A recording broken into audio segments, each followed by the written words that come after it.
మొదటి యోహాను పత్రిక 3వ అధ్యాయం 7-8 వచనాలను ధ్యానం చేసుకున్నాం.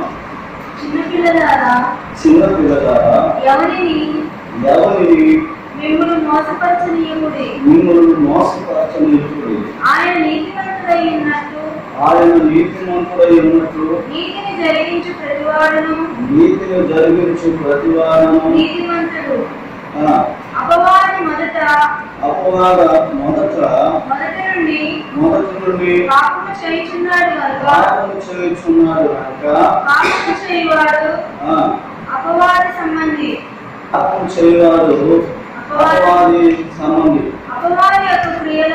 అపవాది యొక్క క్రియలను భయపరచుటకే దేవుని కుమారుడు ప్రత్యక్షమాయను.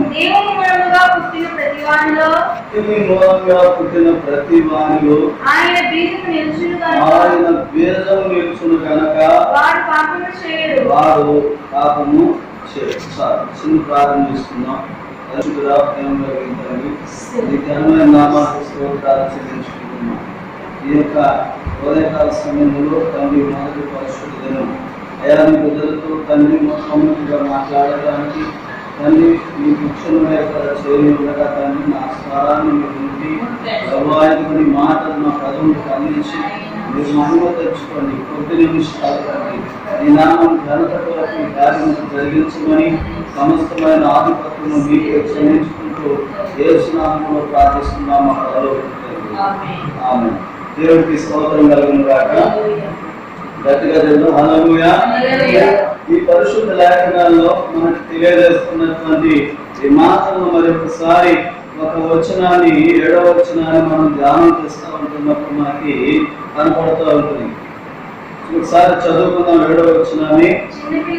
చిన్న పిల్లలారా ఎవరిని మిమ్మల్ని మోసపరచనీయుడి, ఆయన నీతిమంతుడై ఉన్నట్టు నీతిని జరిగించు ప్రతివాడు నీతిమంతుడు. చూడండి, అపోస్తుడైనటువంటి భక్తుడు యోహాను మాట మనం చూస్తూ ఉంటున్నప్పుడు ఇక్కడ చిన్న పిల్లలారా అని చెప్తూ సంబోధిస్తూ ఉన్నాం, మనం చూస్తూ ఉన్నాం.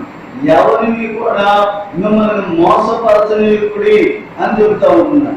అంటే ఎవరో ఒకరు మోసం చేస్తారు కనుక ఆ మోసం చేసేటువంటి వారి యొక్క మోసంలో మీరు పడద్దు అనేటువంటి మాట మనం వినగలుగుతూ ఉంటున్నాం. ఎవరు అంటే ఎవరు వస్తారు మనం మోసం చేయడానికి? నన్ను మోసం చేసేవాళ్ళు ఎవరు అంటే మొదటి నుండి కూడా మోసం చేసేటువంటి గుణము, మొదటి నుంచి కూడా మోసం చేసుకునేటువంటి లక్షణం కలిగినటువంటి ఒక వ్యక్తి ఉన్నారు. వాడే లూసిఫర్ అనేటువంటి. ఈ లూసిఫర్ అనేటువంటి వ్యక్తి ఎలా వస్తాడు అనేటువంటిది మనం చూస్తే మన ఆది పురుషుడైనటువంటి ఆదామును కూడా మోసపరిచి మనం చూస్తూ ఉంటున్నాం. దేవుని వాక్యాన్ని ఏం చేస్తారట?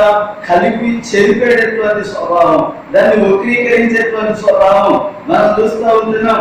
ఒకవేళ మనం ప్రార్థన చేసి ఏసు రక్తం అని ఇచ్చామనుకోండి, దాన్ని ఏమంటారంటే అయితే రక్తం అయితే అది ఎలా ఉండాలి కదయా, ఎలా ఉంది ఏంటి అని చెప్తా ఉంటారు. చూడండి, మనం చూస్తూ ఉంటున్నాం దేవుని యొక్క వాక్యం మనం విశ్వాసంతో కూడి ఉంటూ ఉంటది. అందుకని దేవుడు అంటున్నాడు, చిన్న పిల్లలు అంటే పిల్లలు పాలు తాగవలసిన స్థానంలో ఉన్నారు. పిల్లలు మాంసం తినేటువంటి అనుభవంలో లేదు, ఎందుకంటే లోతైన అనుభవంలోకి రాలేదు కనుక అక్కడ భక్తుడు తెలియజేస్తూ చిన్న పిల్లలారా అని అంటున్నాడు. చిన్న పిల్లలు ఎటు పడితే అటు టెంప్ట్ అయ్యేటువంటి స్వభావం, గుణం ఉంది కనుక ఆయన చెబుతూ ఉన్నటువంటి మానవ జీవితంలో ఆ యొక్క చూస్తూ ఉంటున్నా మనం చూస్తున్న ఆ యొక్క ఆలోచన మనం గ్రహించినట్లయితే ఎలా మోసం చేస్తూ ఉంటున్నాడంటే, అదిగో ఆదాము అవని వేరుగా ఉన్నప్పుడు చూసి అంటున్నాడు, అవునా ఇది నిజమా అని అడుగుతూ ఉంటున్నాడు. వాడు చేసేటువంటి చిన్న మాటలు ఆయన అంటున్నాడు, మీరు చావనే. ఇక్కడ మనకి ఏం కనపడుతూ ఉంది? అతడు ఏదైనా అవమును పట్టుకున్నాడా అంటే లేదు, ఆదామును ఆవరించేశాడా అంటే లేదు, కానీ ప్రేరేపిస్తూ ఉంటున్నాడు.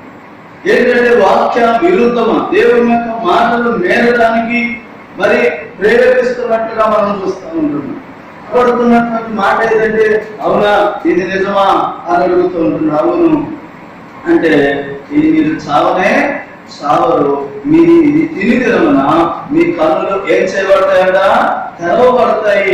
కాబట్టి మీరు అలా తెరవబడటం అనేటువంటిది, మీరంత గొప్ప వాళ్ళు అవటం అనేటువంటిది దేవుడికి ఇష్టం లేదు కనుక దేవుడు తెరుద్దని చెప్పాడు అని దేవుడి మీద ఏం చేస్తూ ఉంటున్నాడంటే నమ్మకాన్ని దేవుడికి దూరం చేయటానికి, దేవుడి మీద ఉన్నటువంటి నమ్మకాన్ని కోల్పోవటానికి కూడా చేస్తూ ఉంటున్నాడు. ఇతను ఎవరు అంటే మోసగాడు. మరి మనకి ఎవరు కనపడతా ఉంటారంటే ఒకవేళ మన స్నేహితుడు కనపడవచ్చు, లేకపోతే మన తోటి విశ్వాసగా కనపడవచ్చు, లేకపోతే ఏదైనా సందర్భంలో మనకు ఉన్నటువంటి బంధువులుగా కూడా కనపడవచ్చు. మనకి ఇష్టమైనటువంటి వారి ద్వారా మనతో మాట్లాడేటువంటి అనుభవం మనకు కనపడుతూ ఉంది. చూడండి, బైబిల్ గ్రంథంలో మరి ఏం చేస్తాడో కూడా యోబు గ్రంథంలో 1వ అధ్యాయం 6వ వచనంలో చెప్పబడుతూ ఉంది. 1వ అధ్యాయము 6వ వచనం. దేవదూతలు యెహోవా సన్నిధిలో నిలుచుటకై వచ్చిన దినము ఒకటి తటస్థించెను. ఆ దినమున అపవాది వారితో కూడా కలిసి వచ్చెను. నీవు ఎక్కడ నుండి వచ్చితివని వారిని అడగగా అపవాది భూమి మీద అటు ఇటు తిరుగులాడుచు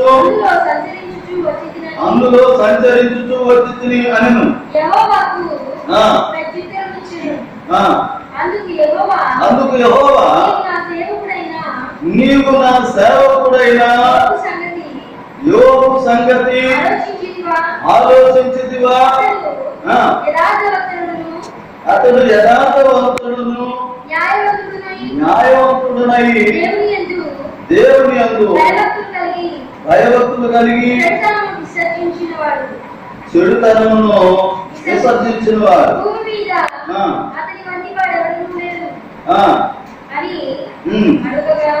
అడగగా చూడండి, ఇక్కడ మనం చూస్తా ఉంటున్న 9వ వచనం చాలా ప్రాముఖ్యమైనటువంటిది. ఎంత ప్రాముఖ్యమైనదంటే ఒక మనిషిని మోసం చేయటమే కాదు, అలాగనే దేవుడి దగ్గర కూడా మన గురించి ఫిర్యాదు చేసేవాడిగా ఉన్నాడు, నేరం మోపేటువంటి వాడిగా ఉంటున్నాడు. మీరు చూడండి 9వ వచనం చదవండి. అపవాది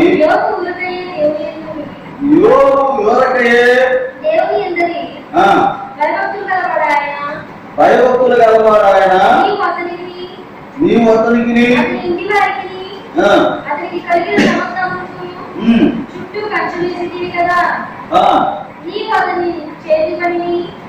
అతని చేతి పనిని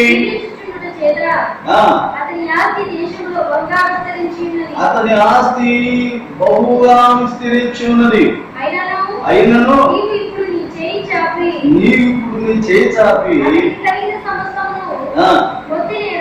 ముత్తిన ఎడలా నీవు మొక్కను ఎదుగుతుని దూషించి నిన్ను విడిచిపోను అని యెహోవాతో అనగా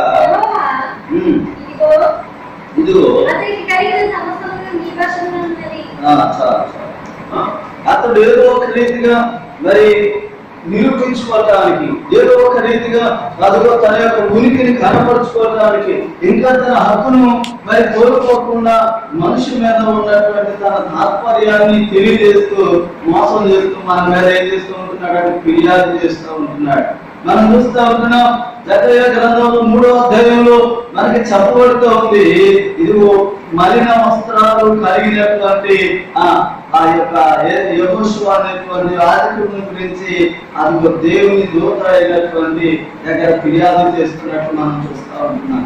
అలాగనే అతను మోసం చేయటువంటి యుక్తి కలిగినటువంటి క్రియలు చేస్తాడు అని, అలాగనే అతను చేసేటువంటి ఉద్దేశం అలా అయితే మనం రోమపత్రికలో 16వ అధ్యాయంలో 20వ వచనంలో చెప్పబడుతూ ఉంది. ఒకసారి రోమపత్రికలో చెప్పబడుతుంది.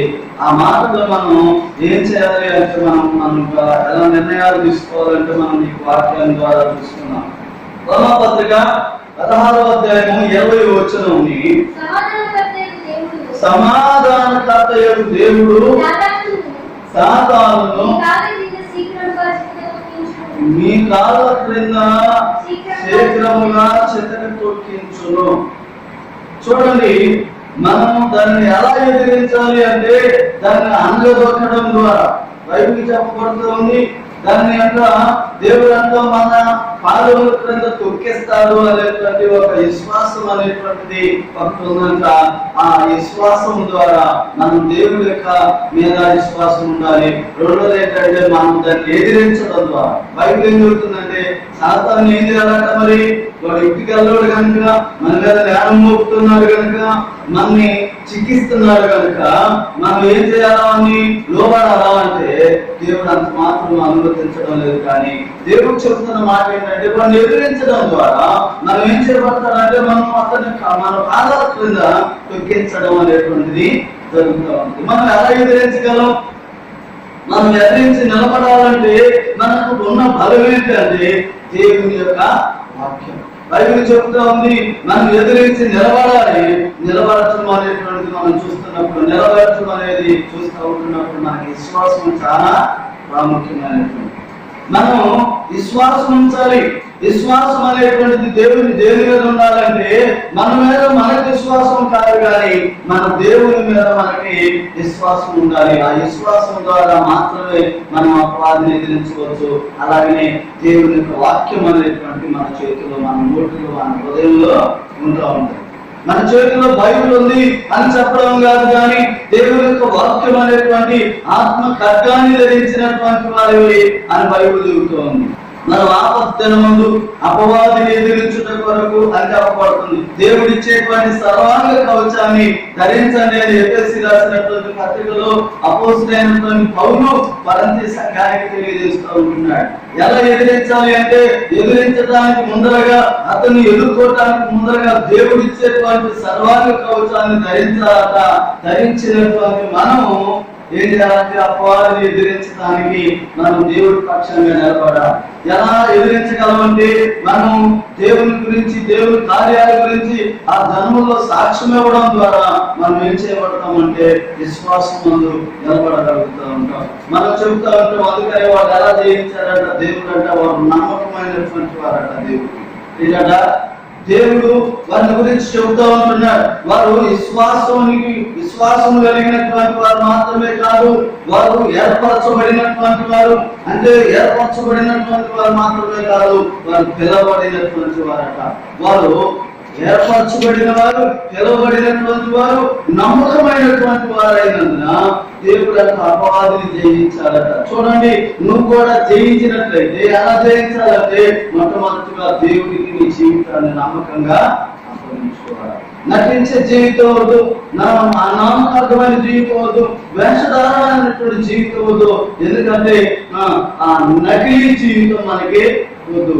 నిజమైనటువంటి విశ్వాసిగా మనం జీవించినప్పుడు మనంతా దేవుడు అంటే యాకోబు ఏశావు రూపాన్ని ధరించుకున్నాడు. గొర్రె చర్మం కప్పుకొని నకిలీలాగా, అంటే ఒరిజినల్ లాగా కనపడటం కోసం ఏం చేశాడంటే గొర్రె చర్మాన్ని కప్పుకున్నాడు, మేక చర్మాన్ని కప్పుకున్నాడు. ఎందుకంటే ఆ ఎటుకలు కనపడాలని. తండ్రి గుడ్డివాడిగా ఉన్నాడు కనుక అతన్ని కనిపించడం కోసం బైబిల్ చెబుతా ఉంది. అపోస్తలుడైన పౌలు రాజుల కాలంలో, రాజుల గ్రంథంలో కూడా అతను రాజు అయినటువంటి సౌలు కూడా వేషం ధరించుకొని వెళ్ళాడు. అలాగనే వేషము వేరు, నిజ జీవితం వేరు. క్రైస్తవ జీవితం అంటే వేషంతో కూడుకున్నది కాదు, కానీ నిజ జీవితంతో కూడుకున్నటువంటిది కనుక మోసగిస్తూ ఉంటాడు. సాతాను కూడా ఏం చేస్తూ ఉంటాడంటే దేవుడి లాగానే దర్శనమిస్తూ ఉంటాడు, దేవుడు లాగానే కనపడుతూ ఉంటాడు. మనకి వక్రీకరించేటువంటి గుణం ఉంది కనుక మంచిగా చెడుగా చూపిస్తాడు, చెడుగా మంచిగా చూపిస్తాడు. చెడుకు వచ్చాక ఏదో ఒకటి మనం ఎక్కకట్ట నడుపుతాం అన్నట్టు అడ్జస్ట్మెంట్ అయిపోదాం అనేటువంటి రీతిలో ఉంటాడు. కానీ దేవుడు అలా కానివుడు. బైబిల్ చెబుతుంది, దేవుడు అలా కానివుడు. శ్రమ అయినా సరే, ఎదురైనా సరే, మరి నువ్వేం చేయాలంటే లోబడి రాజీ పడద్దు. నువ్వేం చేయాలంటే నిలబడు దేవుడి పక్షంగా. బైబిల్ చెబుతుంది, మోషేతో దేవుడు చెప్తా ఉంటున్నాడు, అక్కడ ఉన్నటువంటి పరిస్థితుల్లో సాగలు పడుతూ ఏడుస్తా ఉంటే ఆయన అంటున్నాడు, లే. ఆయన చెబుతున్నటువంటి మాట యెహోషువతో చెబుతున్నాడు, లే, నువ్వు ఎంతసేపు తల మీద ధూళి పోసుకొని నేల సాగిపడి ఉంటావు, లేచి నీ జనులలో పాపం ఉన్నది కనుక దాన్ని తొలగించమని చెప్తా ఉంటున్నాడు. బైబిల్ చెబుతా ఉంది, ఏం తొలగించాలట అని మన అంటూ ఉంటారు.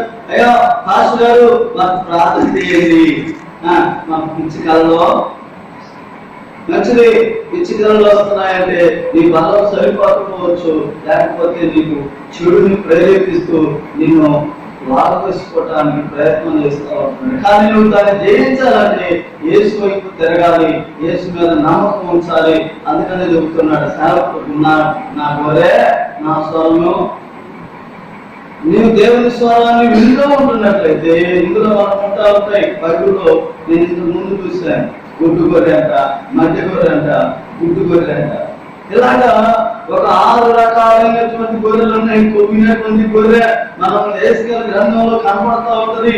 ఆ యొక్క స్వభావంలో ఆ గొర్రె మరి లోబడేటువంటి స్వరం వినే గొర్రె ఉందంట. నా గొర్రెలు నా స్వరము వినును, నేను వాటిని ఏం చేస్తాడంట, నేను వాటిని ఎరుగుతున్నాను.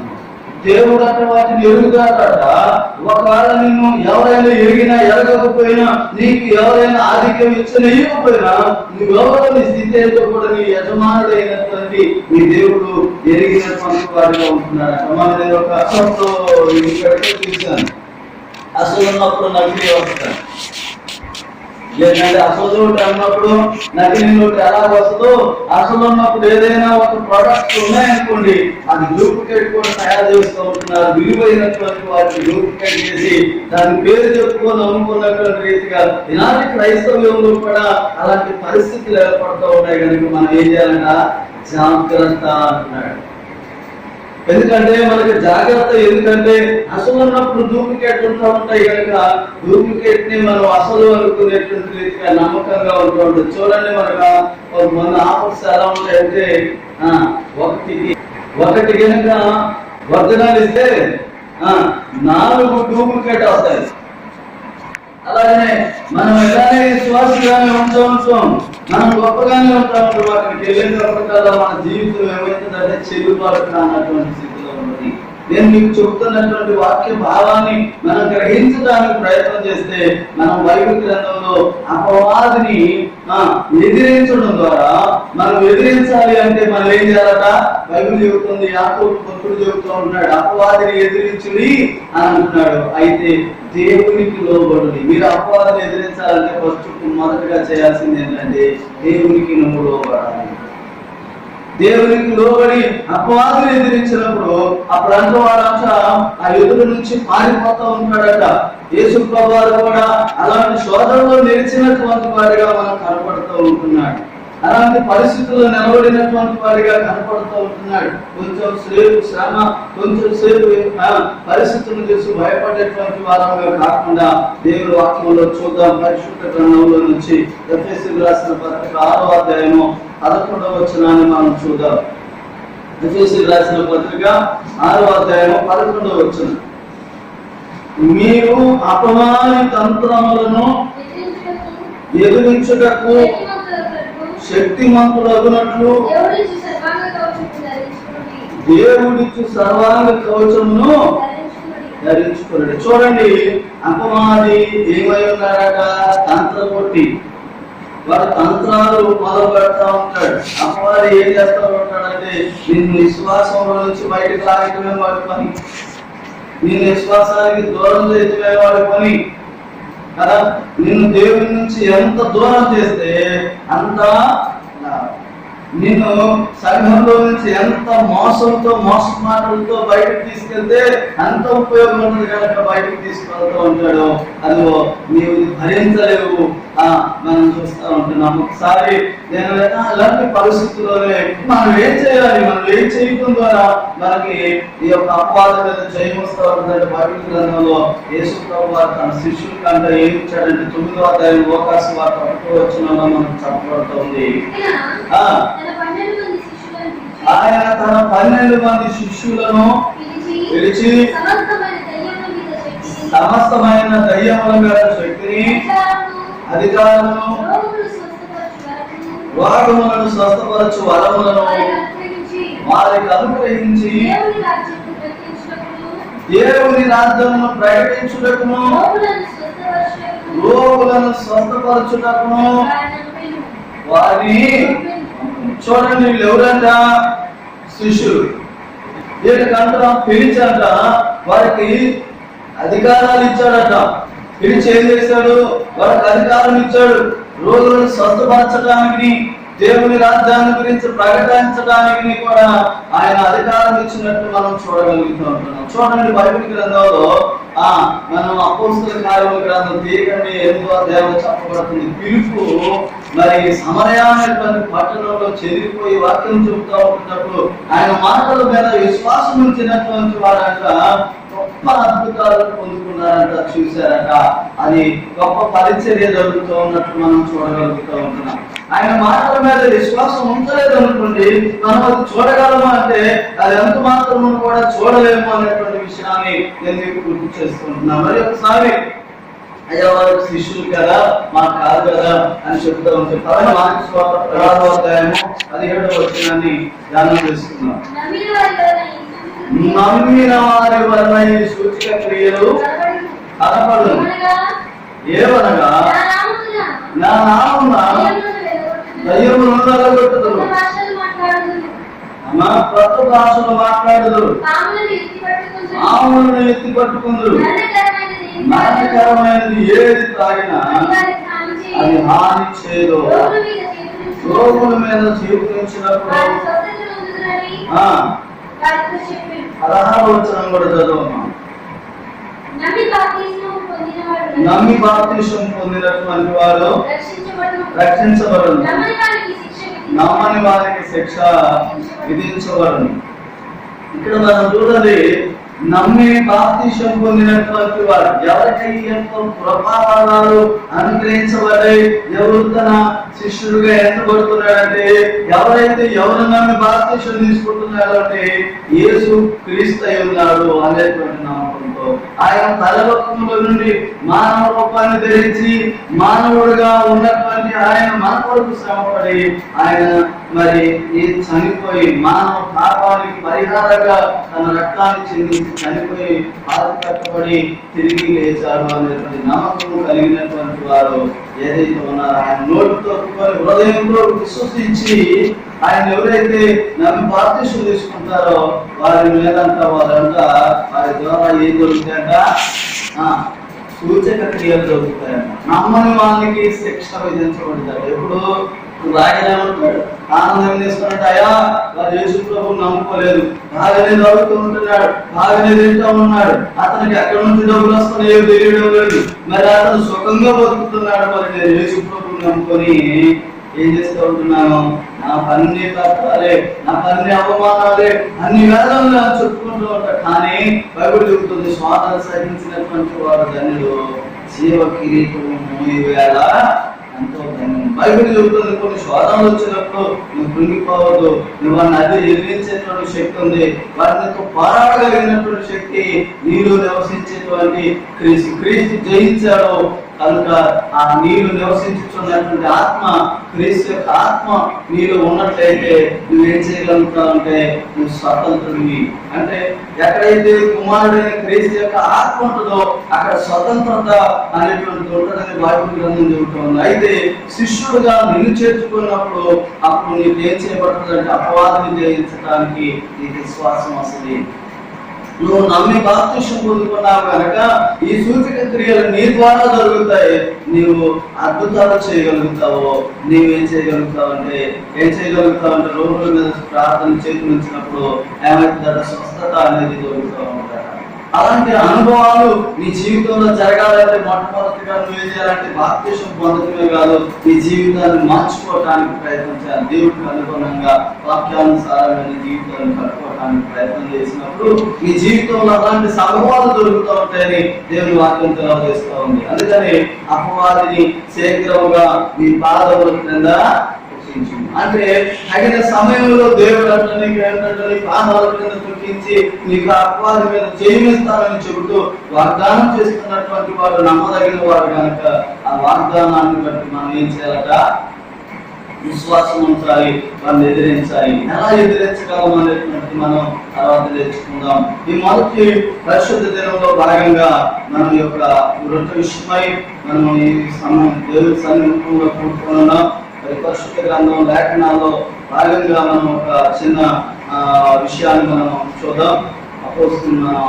కొరింథీయులకు రాసినటువంటి పత్రిక, మొదటి కొరింథీయులకు రాసిన పత్రిక 11వ అధ్యాయం 23వ వచనాన్ని మనం ధ్యానం చేసుకుందాం. నేను మీకు అప్పగించిన దానిని ప్రభు వలన పొందితిని.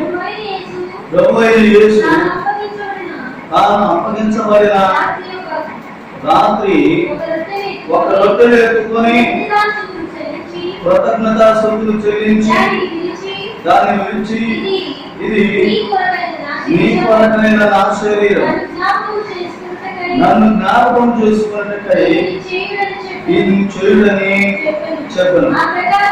ఆ ప్రకారమే భోజనమైన పిమ్మట ఆయన పాత్రను ఎత్తుకొని, ఈ పాత్ర నా రక్తము వలనైన క్రొత్త నిబంధన, మీరు దీనిలోనిది ఆగునప్పుడల్లా నన్ను జ్ఞాపకం చేసుకున్నట్టై నేను చేయుడని చెప్పను. మీరు ఈ రొట్టెను తిని ఈ పాత్రలోని తాగునప్పుడల్లా ప్రభు వచ్చే వరకు ఆయన మరణమును ప్రచురించుదురు. కాబట్టి ఎవరు అయోగ్యముగా ప్రభు యొక్క రొట్టెలు తినును లేక ఆయన పాత్రలోనికి తాగును వారు ప్రభు యొక్క శరీరమును గుర్చి రక్తమును గుర్చి అపరాధులు. కాబట్టి ప్రతి మనుషుడు తను తాను పరీక్షించుకొని అలాగో చేసి ఆ రొట్టెలు తిని ఆ పాత్రలోని కావాలి. ప్రార్థన చేస్తున్నాను. పరిశుద్ధ ప్రేమ కలిగిన తండ్రి, నీ మాటలు బట్టి నీ స్తోత్రాలు చెల్లించుకుంటున్నాను. ఈ యొక్క ఉదయకాల సమయంలో తండ్రి నీ నామం బట్టి ఈ యొక్క రొట్టె నిలవడానికి మీరు సహాయం చేస్తారు. దీనికి శరీరంగా ఉంచండి. ఇంకా తండ్రి నీ బిడ్డలు ఆ లైవ్ ఇస్తున్నటువంటి బిడ్డలందరినీ కూడా దీవించండి. వారు సన్నిధిలో ఉండలేకపోయారు కరోనా వైరస్ కారణంగా. వారు కూడా వారి జీవితాలు నీకు ఇష్టమైనవిగా శ్రేష్టమైనవిగా మలుచుకోవడానికి సహాయం చేసి నీ ప్రేమకు పాత్రగా ఎంచబడినట్లుగా సహాయం చేయండి. వారి హృదయాల మీద మీరు రక్తపోషణ జరిగించండి. వారి తలంపుల మీద మీరు రక్తపోషణ జరిగించండి. వారి జీవితాలు అతి శ్రేష్టమైనటువంటి అయాతని నీ యొక్క తల్లి మొత్తం మీద కట్టబడినట్లుగా సహాయం చేయండి. అదే రీతిగా మనం అందరం తిరిగి కలుసుకునేటువంటి కృప అటు ధనికత దయచేయండి. మా దేశాన్ని, మా రాష్ట్రాన్ని తల్లి మా అయ్యా ప్రపంచంలో ఉన్న సర్వమానవారి కొరకు కూడా ప్రార్థన చేస్తున్నాం. ఈ కరోనా మహమ్మారి నుండి అయ్యా తండ్రి ప్రపంచం కాపాడండి, సహాయం చేయండి. తల్లి వారి దోషంలో పరిహరించి నూతనపరచమని చేతులకు అప్పగించుకుంటూ అదే రీతిగా ఈ యొక్క రొట్టెను విరుచుతుండగా సహాయం చేయమని ఈ శరీరంగా మార్చమని ఈ యొక్క రాత్రి రక్తంగా మార్చి మహిమ పొందమని యేసు నామములో ప్రార్థిస్తున్నాం.